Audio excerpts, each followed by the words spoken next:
ओम शांति। 13 फरवरी 2023। बाबा के महावाक्य। मीठे बच्चे, यह गॉड फादरली वर्ल्ड यूनिवर्सिटी है। मनुष्य से देवता, नर से नारायण बनने की। जब यह निश्चय पक्का हो तब तुम यह पढ़ाई पढ़ सको। प्रश्न: मनुष्य से देवता बनने के लिए तुम बच्चे इस समय कौन सी मेहनत करते हो? उत्तर: आँखों को क्रिमिनल से सिविल बनाने की, साथ साथ मीठा बनने की। सतयुग में तो हैं ही सबकी आँखें सिविल। वहाँ यह मेहनत नहीं होती। यहाँ पतित शरीर, पतित दुनिया में तुम बच्चे आत्मा भाई भाई हो। यह निश्चय कर आँखों को सिविल बनाने का पुरुषार्थ कर रहे हो। दूसरा प्रश्न: भक्तों की किस एक बात से सर्वव्यापी की बात गलत हो जाती है? उत्तर: कहते हैं, हे बाबा, जब आप आएंगे तो हम आप पर वारी जाएंगे। तो आना सिद्ध करता है वह यहाँ नहीं है। ओम शांति। बाप रूहानी बच्चों से पूछते हैं कि अपने आत्मा के स्वधर्म में बैठे हो। यह तो जानते हो कि एक ही बेहद का बाप है, जिसको सुप्रीम रूह या परम आत्मा कहते हैं।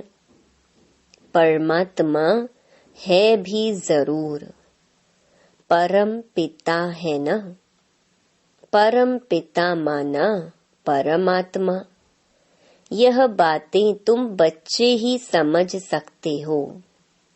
5000 वर्ष पहले भी यह ज्ञान तुम सबने ही सुना था। तुम जानते हो, आत्मा बहुत छोटी सूक्ष्म है। उनको इन आँखों से देखा नहीं जाता है। ऐसा कोई मनुष्य नहीं होगा जिसने आत्मा को देखा होगा। हाँ, देखने में आ सकती है, परंतु दिव्य दृष्टि से, और वह भी ड्रामा के प्लान अनुसार। भक्ति मार्ग में भी इन आँखों से कोई साक्षात्कार नहीं होता। दिव्य दृष्टि मिलती है जिससे चैतन्य में देखते हैं। दिव्य दृष्टि अर्थात चैतन्य में देखना। आत्मा को ज्ञान के चक्षु मिलते हैं। बाप ने समझाया है, बहुत भक्ति करते हैं जिसको नौधा भक्ति कहते हैं। जैसे मीरा को साक्षात्कार हुआ तो डांस करती थी। वैकुंठ तो उस समय नहीं था ना। मीरा को 500-600 वर्ष हुआ होगा। जो पास्ट हो गया है वह दिव्य दृष्टि से देखा जाता है। हनुमान, गणेश आदि के चित्रों की बहुत भक्ति करते करते उसमें जैसे लय हो जाते हैं। भल दीदार होगा, परंतु उससे कोई मुक्ति नहीं मिल सकती। मुक्ति, जीवन मुक्ति का रास्ता बिल्कुल न्यारा है। भारत में भक्ति मार्ग में ढेर मंदिर होते हैं। वहाँ शिवलिंग भी रखते हैं। कोई छोटा बनाते हैं, कोई बड़ा बनाते हैं। अभी तुम समझते हो जैसे तुम आत्मा हो वैसे वह सुप्रीम आत्मा है। साइज एक ही है, कहते भी हैं हम सब ब्रदर्स हैं। आत्माएं सब भाई भाई हैं। बेहद का बाप एक है, बाकी सब भाई भाई हैं, पार्ट बजाते हैं। यह समझने की बातें हैं, यह है ज्ञान की बातें जो एक ही बाप समझाते हैं। जिन्हों को समझाते हैं वह फिर औरों को समझा सकते हैं। पहले पहले एक ही निराकार बाप समझाते हैं, उनके लिए ही फिर कह देते सर्वव्यापी है, ठिक्कर भीतर में है। यह तो राइट नहीं है ना। एक तरफ कहते बाबा जब आप आएंगे तो हम वारी जाएंगे, ऐसे थोड़े ही कहते आप सर्वव्यापी हो। कहते हैं आप आएंगे तो वारी जाएंगे, तो इसका मतलब यहाँ नहीं है ना। मेरे तो आप, दूसरा ना कोई, तो जरूर उनको याद करना पड़े ना। यह बाप ही बैठ बच्चों को समझाते हैं। इसको रूहानी नॉलेज कहा जाता है। यह जो गाया जाता है आत्माएं परमात्मा अलग रहे बहुकाल, उसका हिसाब भी समझाया है। बहुकाल से अलग तुम आत्माएं रहती हो। अब बाप के पास आए हो राजयोग सीखने। बाप तो सर्वेंट है। बड़े आदमी जब सही करते हैं तो नीचे लिखते हैं ओबीडिएंट सर्वेंट। बाप सब बच्चों का सर्वेंट है। कहते हैं बच्चे मैं तुम्हारा सर्वेंट हूँ। तुम कितनी हुज्जत से बुलाते हो कि भगवान आओ, आकर हम पतितों को पावन बनाओ। पावन होते ही हैं पावन दुनिया में। यह समझने की बातें हैं। बाकी तो सब है कनरस।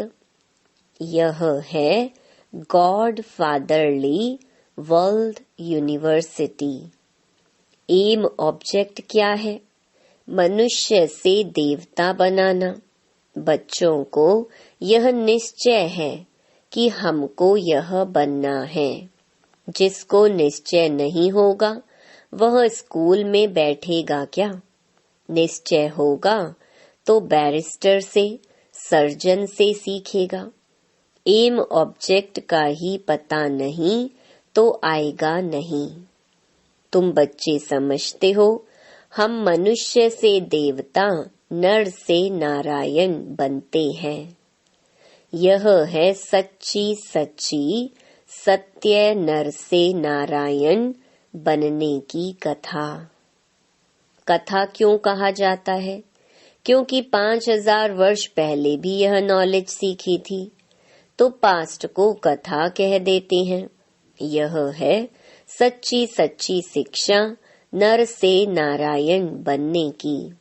नई दुनिया में देवताएं, पुरानी दुनिया में मनुष्य रहते हैं। देवताओं में जो दैवी गुण है वह मनुष्यों में नहीं है।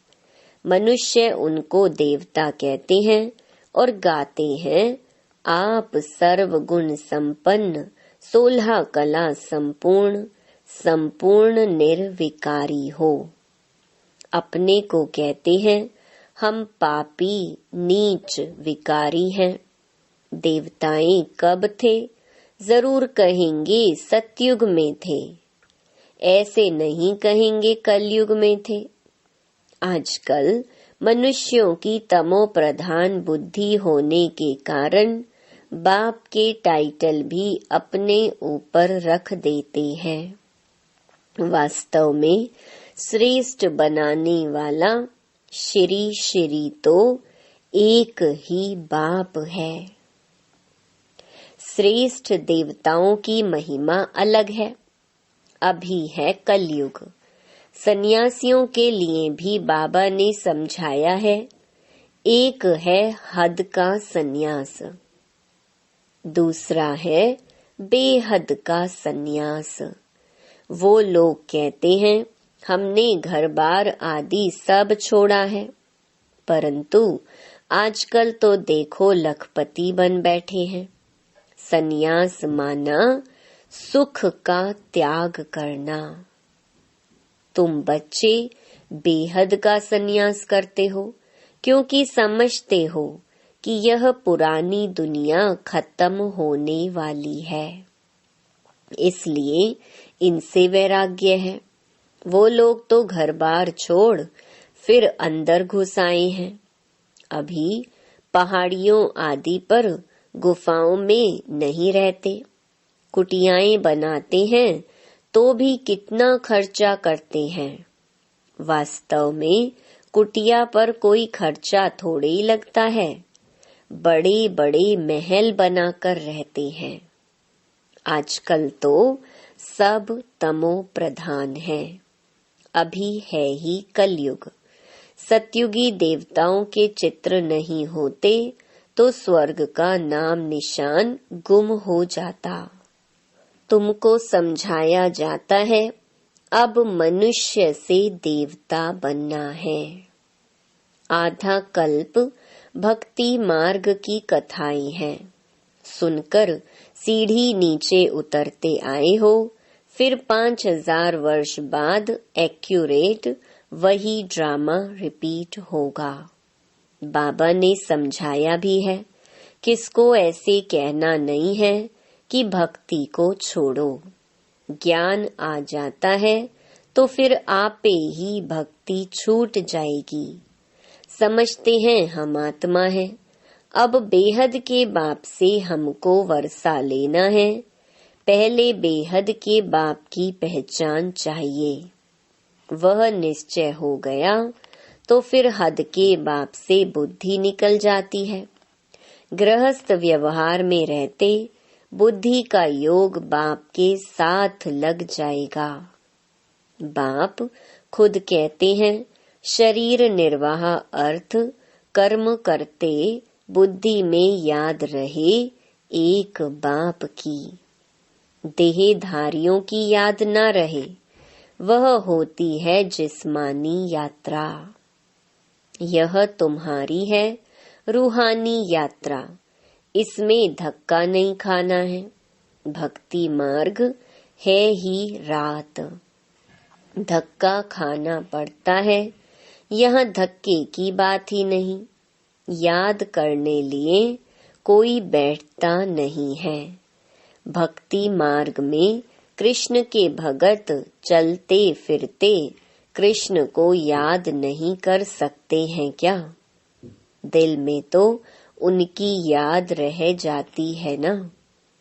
एक बार जो चीज देखी जाती है तो वह चीज याद रहती है, तो तुम घर बैठे शिव बाबा को याद नहीं कर सकते हो।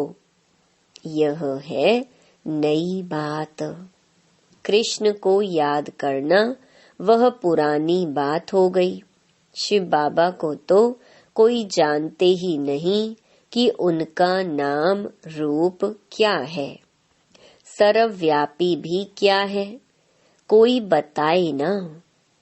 तुम बच्चे जानते हो हम आत्मा का बाप परम पिता परमात्मा है। आत्मा को परमात्मा कह नहीं सकते। अंग्रेजी में आत्मा को सोल कहा जाता है। एक भी मनुष्य नहीं जो पारलौकिक बाप को जानता हो। वह बाप ही ज्ञान का सागर है। उनमें नॉलेज है मनुष्य को देवता बनाने की। बाप कहते हैं रोज रोज गुह्य गुह्य बातें सुनाता हूँ। मुख्य बात है याद की। याद ही भूल जाती है। बाबा रोज कहते हैं, अपने को आत्मा समझ बाप को याद करो। मैं आत्मा बिंदी हूँ। कहते भी हैं, चमकता है अजब सितारा। आत्मा शरीर से निकलती है तो इन आँखों से देखने में नहीं आती है। कहा जाता है, आत्मा निकल गई, जाकर दूसरे शरीर में प्रवेश किया। तुम जानते हो हम आत्मा कैसे पुनर्जन्म लेते अभी अपवित्र बनी है। पहले तुम आत्मा पवित्र थी, तुम्हारा गृहस्थ धर्म पवित्र था। अब दोनों ही अपवित्र बने हैं। जब दोनों पवित्र हैं तो उन्हों की पूजा करते हैं। आप पवित्र हो, हम अपवित्र हैं। वह दोनों पवित्र, यहाँ दोनों अपवित्र। तो क्या पहले पवित्र थे फिर अपवित्र बने या अपवित्र ही जन्म लिया? बाप बैठ समझाते हैं, पहले तुम आत्माएं आपे ही पवित्र पूज्य थी, फिर आपे ही पुजारी अपवित्र बनी हो। 84 जन्म लिए हैं। सारे वर्ल्ड की हिस्ट्री ज्योग्राफी तुम जानते हो।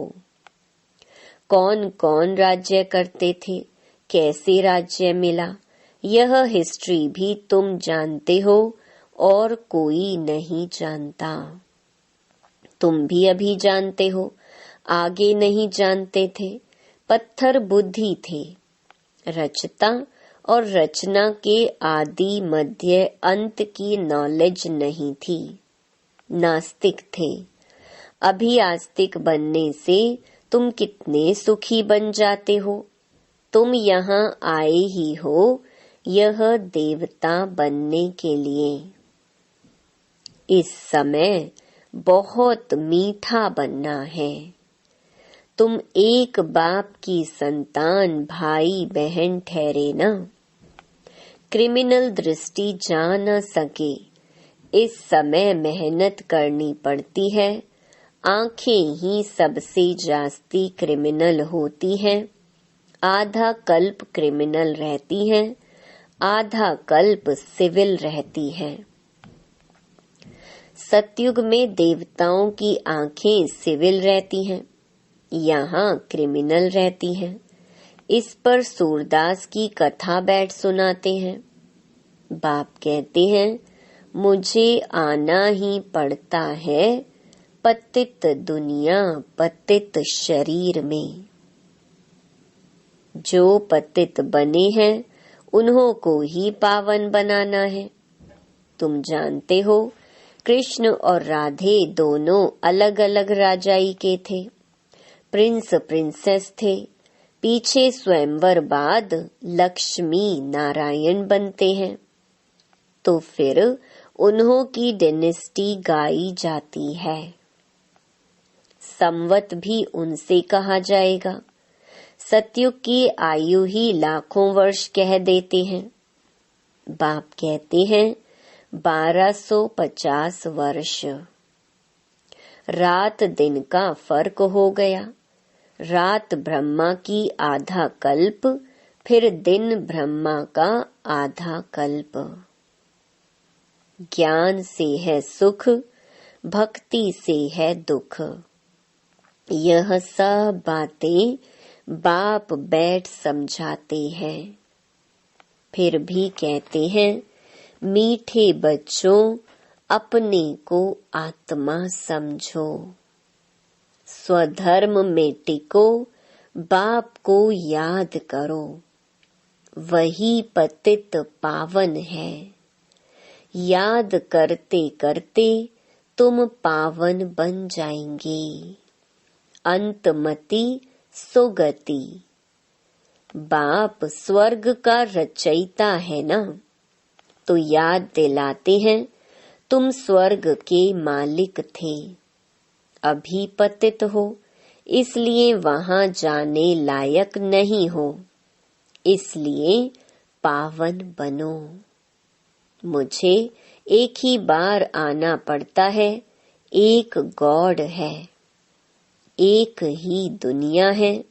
मनुष्यों की तो अनेक मतें, अनेक बातें हैं, जितनी जबान उतनी बातें। यहाँ है ही एक मत, अद्वैत मत।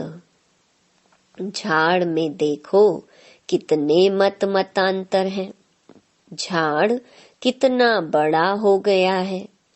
वहाँ एक मत, एक राज्य था। तुम जानते हो हम ही विश्व के मालिक थे। भारत कितना साहूकार था, वहाँ अकाले मृत्यु कभी होता नहीं। यहाँ तो देखो बैठे बैठे यह गया, चारों तरफ से मौत है। वहाँ तुम्हारी आयु बड़ी थी, अभी तुम ईश्वर से योग लगाए मनुष्य से देवता बन रहे हो, तो तुम ठहरे योगेश्वर योगेश्वरी, फिर बनेंगे राज राजेश्वरी। अभी हो ज्ञान ज्ञानेश्वरी, फिर राज राजेश्वरी कैसे बने? ईश्वर ने बनाया। अभी तुम जानते हो इन्हों को राजयोग किसने सिखाया? ईश्वर ने। वहाँ उन्हों की 21 पीढ़ी राजाई चलती है। वह तो एक जन्म में दान पुण्य करने से राजा बनते हैं, मर गया तो खलास। अकाले मृत्यु तो सबकी आती रहती है। सतयुग में यह लौ नहीं। वहाँ ऐसे नहीं कहेंगे कि काल खा गया, एक खाल छोड़ दूसरी ले लेते हैं, जैसे सर्प खाल बदलते हैं। वहाँ सदैव खुशी ही खुशी रहती है, जरा भी दुख की बात नहीं। तुम सुख धाम का मालिक बनने के लिए अभी पुरुषार्थ कर रहे हो। अच्छा, मीठे मीठे सिकिलधे बच्चों प्रति मात पिता बाप दादा का याद प्यार और गुड मॉर्निंग। रूहानी बाप की रूहानी बच्चों को नमस्ते।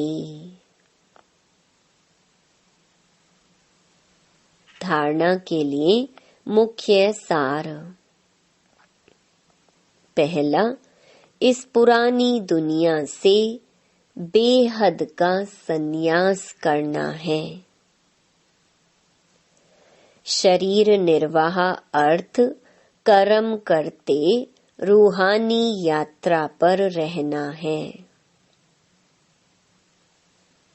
दूसरा, पुरुषार्थ कर आँखों को सिविल जरूर बनाना है। एम ऑब्जेक्ट बुद्धि में रख बहुत बहुत मीठा बनना है।